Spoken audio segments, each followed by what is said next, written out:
O le la uma le sofa le tama, le alu, ma le la paia. Ma le au tu whiwhiria le fiafi le tusi whai tawasi. E mo ole o la fōu ia ke riso, ina o oti le tangata tuai. A le amo o se matua e tita ina i tātou ni fiafi. Ma tusi le sa tātou whitawina, o mua koronito o tātou suma le lima, ia o whiwhiria whau katou suma lani, ia e whailema tātou matua, ia o lea le atoa lea whaiu. Whapena whaitawina. Ai awhane i ai i tino le tua. Pe i o whina ngalo i ai o ia. E awhane i ai i tino le tua. E pe i o whina ngalo i ai o ia. Ai ai se whawhitau. I o na sai i o se fō.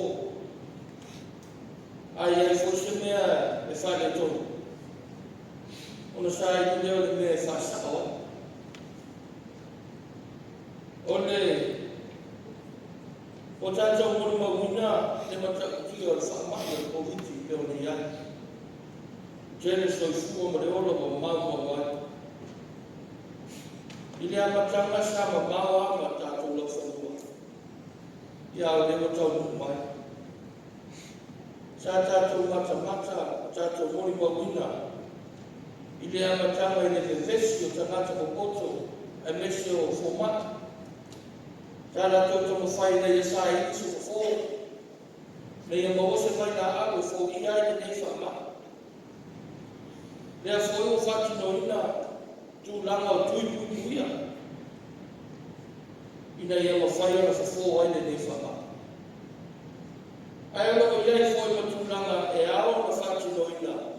Ina ia toa ai tūranga o le tui puia. Pei o na tātou iai le tui mua. O le tui no na lua. Ia le whaua iai ma le tui no na tonu. Ina ia whaua laka le nei whama. E whapena le ngāri wenga o tō whai ai apostolo koko. E whai le kare sia I koronito I le tusi le sa tātou whaitawina. O whanau le apostolo. I le tōtu ngā le kare sia kōkito. Sa whakatai a koro, o na sa ilini ma whawhonga. Ma tau whirini manatu, e tā pena ina le tusi leo o whai o ina, o le tusi mua koro I a koronito. O le tusi na mawhua le tusia, o na se tau whawhua ai le tele o whawhitauri, o lo whea mai ma le kare sia. Na ia whatu hina le ai o koronito I lana ua malanga whata. O whawhita au sa ta mo whai koro e whō. O le vāle o tangata maupoa ma tangata mati. Le vāle o tangata tawaloa ma tangata mōra. Le vāle se mai ai o liki ma tamaita. O si whawhita au o o lava I tu la whono o tāpoi. Ai o whawhita au I pito sili a na tāua. Ina maruenga na apostolo. O le whakto tuama. O le ekalesia I le toitu mai Kristo. Ina I e uoti. Le o ngata tono na tala ika nuesi. O le mawhamane na tusia tuai le apostolo I le ekalesia. Ma o foi na tuai ni fufuo. E tau fo ia ai whawhita au le maruenga na tala le. E pei lava o maruenga. Ala au whainga ruenga ni nei mai tau. O taitaki o nuku. Whapea fo I taitaki o ai. A tuku se whane tonu. Ai ai ni whawhita uni. I to tono nuku. A inga me kanesia. Ona sa ini leo se fufo. Ina inga whai o na nofo fine mu ai tangata.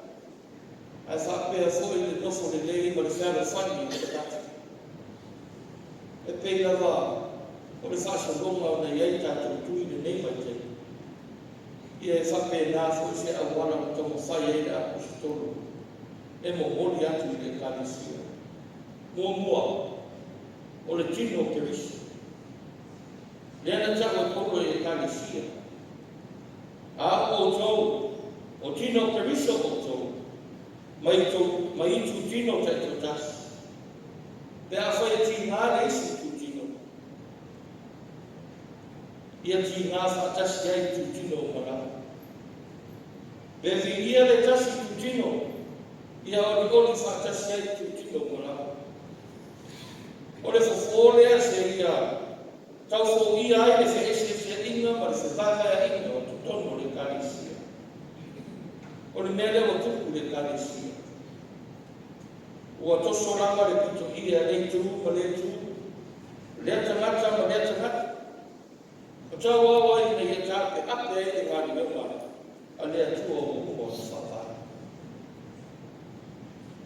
O mea fo ia lo tuku to tono wharaka putoma.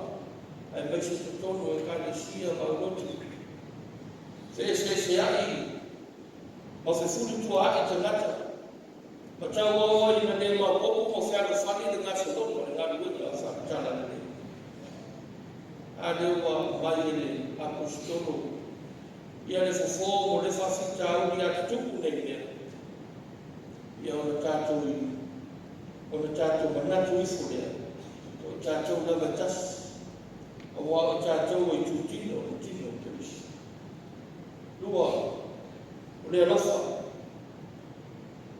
E pei lava o le tusia le apostolo. I le tusi mo lava le akoronito o tāu ko se furu o le tōri. E le umone alofa. Ao le nei tu mau le whatu o tua ma le whamu moe. Umane alofa. O nā mea tolu, ao le sio nā mea. O le alofa lea. O le tomo whai le apostolo. Ina ia le ese ina mona pa a manatu whamu o ruma. O lo i tutono le karisi. Le whai mai po. E ono saki le alofa. E ana manu. E le nosi pane le alofa. E le whaafeti. E le a mio matama. Ia ma le tele o isi a mio ma le nei o roto le whai le apostolo. E tako atu le alofa e fofo ai. Le whaafea mai e tangata. O la le apostolo. O le alofa e na ngātia me uko. E le aise mea e whai e ngata mai ai o na whakto tua. O na whakmo moe. O na sa. A o lui tau wina tātou i le whawhia ai o reisi ma reisi. Maua e whawhia na mona e awha ina e so tanga ma whanawhana. I le whao mātua ma whanau. Le whawha le mungari. Le whāra o whanganuenga ma rātou au loku. Pau lava leo le fō le rufu. Ia tausi e whiara whani le rofo le tasi. Tō, o le toitu mai o le iso ma le oki ma le tuka maa. O le lau nunga whoi lea le whako i moe au tū o le apostolo le karesia i korito. A whai, e ngata le nei o rama mea tātou te whako i moe i ai a kariso. Ua siri no tātou maalai e te ngata o. O le tau atu mea koro o wale ngaso le kalesia o le vesi e nei. O le tino keriso, o le alofa, pa le toi tua Jesu keriso. E nei whai ngō fie ngā ruenga, a le apostolo, e tau mo whai nei e whaatari tonu nai te ngata. A wā tātou nofu mo tātou mafu whau. E whai na tāra whaatari tonu ina si te ngata, i se mea e nei i maai tātou. Se mea la tau te le iroa. Whainga tā na whaatari tonu wina. Se mea la tau te le maru na mai. O le ala fwoi lea me whainga tā na ngā la apostolo. O wai leo se me tā upu wā sani e whaalomo. E leo se me tā upu fo. Na mua i awa o ina i la tau. E ui lava la i na whainga tā. Matahia na tāre se au o toitu mai o Jesu Keriso te tono le karesi.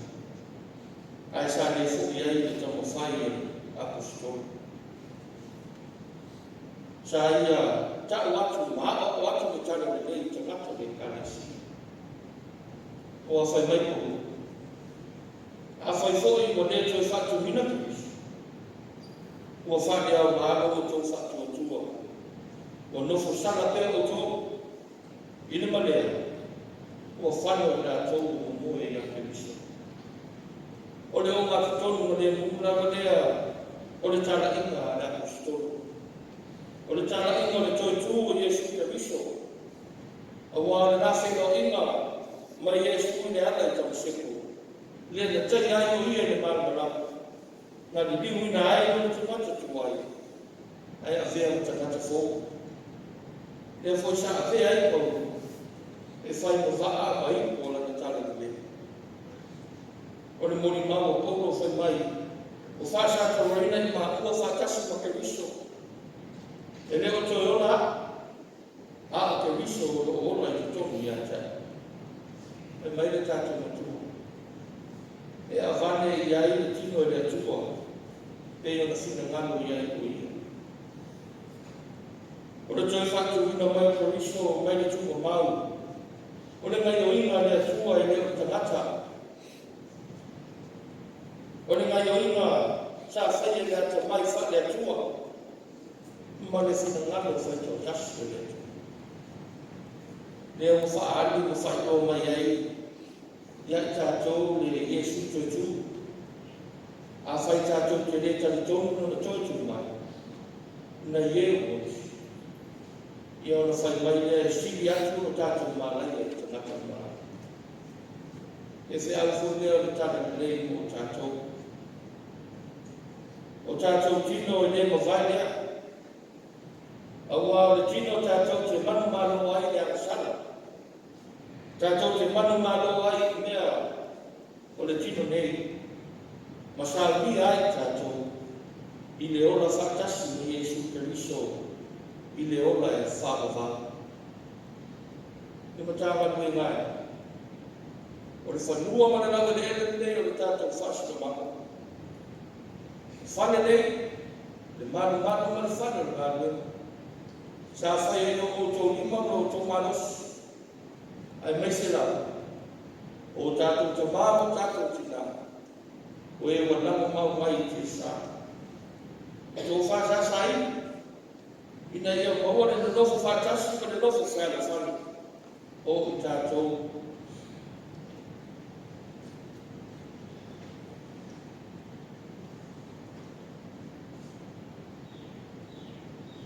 A whai e iai ni wha le tonu. O le tātou ngāru. Ai mai se o nei whai. E awa o le tātou whai ni. E te me ese. Ma whape nāna. E tasi ai so tātou manatu mani o tātou manatu. Ai o leo no wha manatu mai le apostolo. E tasi tātou umai le tino Kristo. Ia tātou sai ki le atua. E awala mai ai, le maupoponga ma tātou ngana lue whakatasi ai. Ai ia tātou whaia mea umai le lofu. Ia tātou ngana lue. Ia lofa le tasi. Awa a tātou whaia mea umai ma le lofa le atua. Ona whape nā lea o nā lofa mai o le atua ia te tātou. Ia tātou taria le tō tūmanu malo Yesu Kristo. E whaafōpina ai o tātou tangata tuai. O le whetalaina Yesu ia mareta i le oto la sanga. O la Yesu fo lea mo tātou. O nei o le tō tūma le ola. O le whatoto mai a te. E ui ai naut. Ai ola na vai. O tangata o la uma o e whatoto mai a te. E le o tinata e o i le whaapapa. Vai le tātou matua, ai a vane e le tino e le atua. Pei o na whina ngālo ia i koe. O na Iesu.